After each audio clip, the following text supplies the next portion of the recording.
Good morning everyone. आप सभी को नए साल की ढेर सारी शुभकामनाएं। हम कॉर्पोरेट अकाउंटिंग का जो हमारा पेपर है उसमें एक नया टॉपिक शुरू करने जा रहे हैं। नाम है ख्याति का मूल्यांकन, वैल्यूएशन ऑफ गुडविल। नॉर्मली अगर गुडविल का नॉर्मल सेंस में हम मीनिंग की बात करते तो हम ये कहते हैं कि हमारी रेपुटेशन कैसी है, हमारी कीर्ति कैसी है, हमारी यश कैसी है। ऐसा ही अगर मीनिंग हम बिज़नेस के पॉइंट ऑफ व्यू से लें तो हम ये मान के चलते हैं कि कई बार बिज़नेस से जो चाहे वो कस्टमर्स है, चाहे हमारे क्रेडिटर्स हैं, चाहे हमारे लोन प्रोवाइडर्स हैं, हमारे एम्प्लॉयज़ हैं, और जो भी हमें बहुत सारी संस्थाएं जो सेवा प्रदान करती है, अगर उनका हमारे प्रति फेवरेबल या ऐसा कह सकते हैं कि पॉजिटिव एटीट्यूड है जिससे हमारा बिज़नेस चलाने में हमें सुगमता होती है या हमारी प्रॉफिट में बढ़ता है, प्रॉफिट में वृद्धि होती है, तो ऐसे में कह सकते हैं कि उस बिज़नेस में ख्याति विद्यमान है। यानी हमें कह सकते हैं कि हमारी गुडविल है और वो गुडविल ही हमारी बिज़नेस की साउंड पोजीशन को हमें बताती है। तो जो गुडविल है उसका वैल्यूएशन जब हम करने जाएंगे तो सबसे पहले देखेंगे कि गुडविल क्या है। गुडविल को हालांकि डिफ़ाइन करना बहुत मुश्किल है, पर नॉर्मल सेंस में हम ये कह सकते हैं कि जब कोई बिज़नेस ख़रीदा जाता है और ख़रीदते समय अगर हम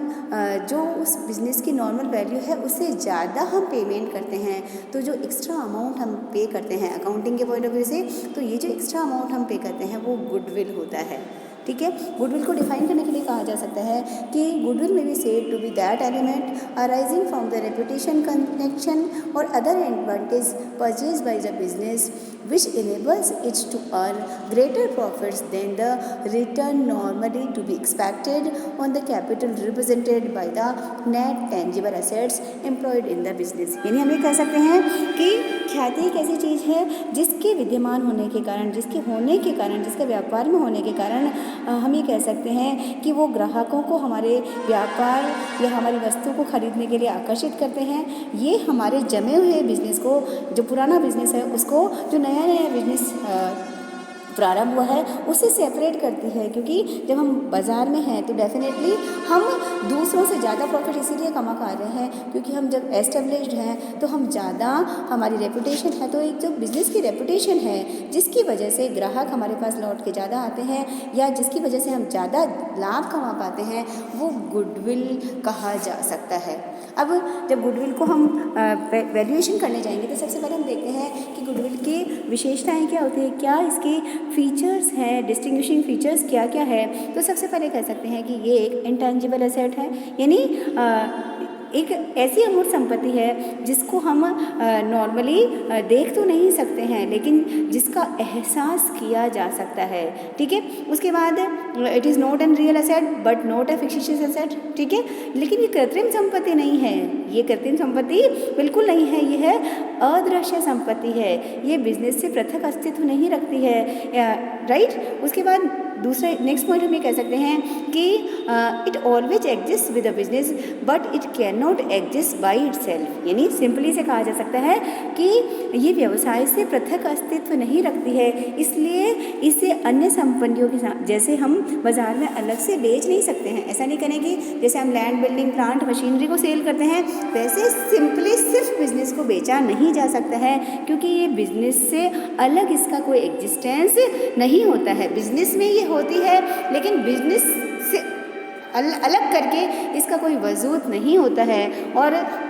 जो ये फ्लक्चुएशंस पे बहुत बेस करती है, क्योंकि बिजनेस के जितने भी इंटरनल और एक्सटर्नल फैक्टर्स होते हैं उनका इस पे बहुत प्रभाव पड़ता है, इसलिए इसका वैल्यू जो है वो बहुत ही फ्लक्चुएटिंग होता है, घटता बढ़ता रहता है। राइट, अब यहाँ पर जब हम गुडविल की बात करेंगे तो जैसे हमारी जो अदर फिक्शियस एसेट्स होती है, लैंड, बिल्डिंग, प्लांट, मशीनरी, तो ये हमारी फिक्शियस एसेट नहीं, सॉरी, ये हमारी फिक्स एसेट्स है। लेकिन अगर आप फिक्शियस एसेट्स की बात करें तो फिक्शियस एसेट्स में तो उनको कहा जाता है, जैसे हमारा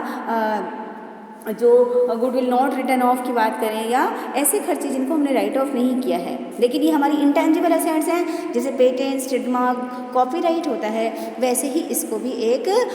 हम ये कह सकते हैं कि अमूर्त संपत्ति है। अब जब गुडविल का वैल्यूएशन करने जाएंगे तो गुडविल दो तरह की होती है, एक होती है परचेज गुडविल जिसका हम प्रैक्टिकली पार्ट इसमें पढ़ेंगे, और दूसरा होता है सेल्फ जनरेटेड या नॉन परचेज गुडविल।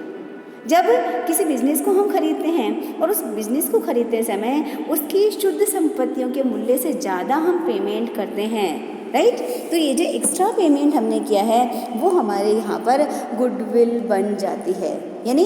जो खरीदी हुई गुडविल है, अगर उसकी बात करें तो वो किसी बिज़नेस को खरीदने पर ही पैदा होगी।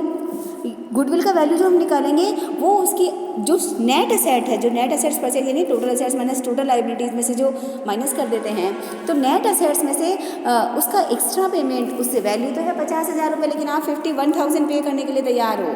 तो वो जो एक्स्ट्रा 1,000 पे कर रहे हैं वो आपका गुडविल बनता है। और ये जो गुडविल का वैल्यू है वो इस पे डिपेंड करेगा कि फ्यूचर में जो खरीदने वाला है क्या उतना ही वो एक्सपेक्टेड प्रॉफिट्स को अर्न कर पाएगा, और जो परचेज गुडविल है उसे डेफिनेटली हम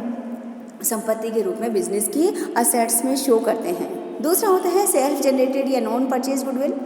ये जो गुडविल होती है, ये गुडविल आपकी बिजनेस की जो फेवरेबल सर्कमस्टांसेज है, चाहे वो इंटरनल हो सकती है चाहे एक्सटर्नल होती है, उनकी वजह से पैदा होती है। इस प्रकार की ख्याति का हम कोई अनुमान नहीं लगा सकते हैं कि कितना होगा, इसीलिए इस ख्याति का मूल्यांकन नॉर्मली सब्जेक्टिव हो जाता है, राइट। और नॉर्मली ये जो नॉन परचेज गुडविल है इसको हम नहीं शो करते हैं, और होता भी है तो नॉर्मली गुडविल को हम धीरे धीरे राइट ऑफ करने की कोशिश करते हैं। अब नेक्स्ट आएगा कि जब वैल्यूएशन ऑफ गुडविल करेंगे तो जो वैल्यू है गुडविल का वो बहुत सारे फैक्टर्स होते हैं जिसकी वजह से वो घटता और बढ़ता रहता है, जिसमें लोकेशन क्या है आपकी बिज़नेस की वो बहुत इम्पोर्टेंट रोल प्ले करता है। बिज़नेस का कहाँ है आपका बिज़नेस का प्लेस, इसी तरह से टाइम फैक्टर, जो बिज़नेस आप कर रहे हैं उससे रिलेटेड अगर उस प्रोडक्ट की मांग ज़्यादा है तो ऐसी स्थिति में आपकी तरफ कस्टमर्स लौट के आएंगे, और जितने कस्टमर लौट के आएंगे, जितने एक्सपेक्टेड प्रॉफिट्स आपके इंक्रीज़ होने की संभावना आपकी होगी, उतना ही आपकी गुडविल का वैल्यू ज़्यादा होगा। उसके बाद आपके बिज़नेस की आपकी प्रकृति क्या है, आपका जो बिज़नेस है वो उसकी प्रकृति कैसे है उस पर बहुत डिपेंड करेगा। और एफिशिएंसी ऑफ बिज़नेस में हम सारी चीज़ें शामिल कर लेते हैं कि हमारा जो बिज़नेस का मैनेजमेंट है वो कैसा है, हमारे सेल्स जो टेक्निक्स है सेल्स की उसके मैनेजमेंट और उसका ऑर्गेनाइजेशन कैसा है, हमारे जो कॉम्पिटिटर्स हैं क्या उनके यहाँ कमजोरी है उसका फ़ायदा हम उठा पा रहे हैं, हमारी एडवर्टाइजमेंट की पॉलिसी कैसे है, हमारे लेबर या जो हमारे एम्प्लॉयज़ हैं अगर वो सेटिस्फाइड हैं तो डेफिनेटली वो सारे के सारे पॉइंट्स जो है वो एफिशिएंसी ऑफ बिज़नेस में शामिल होंगे, जिन्हें हम चाहें तो अलग अलग पॉइंट बनाकर भी लिख सकते हैं। ठीक है, हमने रिसर्च एंड डेवलपमेंट पे कितना खर्चा किया है, हमारे यहाँ पे जो है वो जो फेवरेबल कंडीशंस हैं क्या गवर्नमेंट की रूल्स की या टैक्स से रिलेटेड, तो ये सारे फैक्टर्स कंट्रीब्यूट करते हैं, प्रभावित करते हैं वैल्यूएशन ऑफ गुडविल या वैल्यू ऑफ गुडविल को। अब प्रैक्टिकली जब हम वैल्यू ऑफ गुडविल करने जाएंगे तो सबसे पहले हमें देखना पड़ेगा कि जो गुडविल है बिजनेस के अंदर उसका वैल्यूएशन करते समय अकाउंटिंग के पॉइंट ऑफ व्यू से कुछ बातें हमें ध्यान रखनी पड़ेगी। ठीक है, तो अकाउंटिंग के लिए कुछ जो बातें हैं वो कुछ ऐसी हैं कि किसी भी बिजनेस में खरीदी गई